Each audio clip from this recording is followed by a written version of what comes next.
So जी गोष्ट आपल्याला मृत्यूशय्येपर्यंत घेऊन जाऊ शकते त्याविषयी सगळीकडे अगाध अज्ञान आहे. लोनवर घेतलेलं घर असतं, त्याचे हप्ते जात असतात. हप्ते हा एक फार महत्वाचा फॅक्टर आहे. काम आणि माझं खाजगी आयुष्य यांच्यामध्ये अगदी क्लिअर बाउंड्री होती.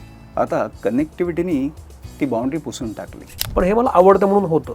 मग हा स्ट्रेस आहे की ही पॅशन आहे, हे कसं ओळखायचं? आणि मग मी अनेकदा बघितलंय की ॲम्बिशियस लोकांच्या आयुष्याची, पर्सनल लाईफची किंवा त्यांच्या हेल्थची लक्तर होताना मी बघितलेली आहे. मगाशी बोलतो तुम्ही कॉर्पोरेट ट्रेनिंगचा विषय घेतला, तर हा पण अलीकडच्या काळामध्ये खूप हास्यास्पद झालेला आहे. म्हणजे मी तो स्वतः अनुभवलेला आहे. आणि त्यामुळे मोबाईल युसेज हा एवढा डेंजरस आहे की कित्येक लोकांचं करिअर झोपवण्याची क्षमता त्याच्यामध्ये आहे. तर हे कुठं थांबणे सब्जेक्टिव्ह आहे मला माहिती आहे, पण त्याची काही एक व्याख्या आहे की बाबा असं काय झाल्यावर आपण थांबलं पाहिजे, किंवा असं काही इंडिकेशन असतं का की थांबायचं कुठं, काय सांगा?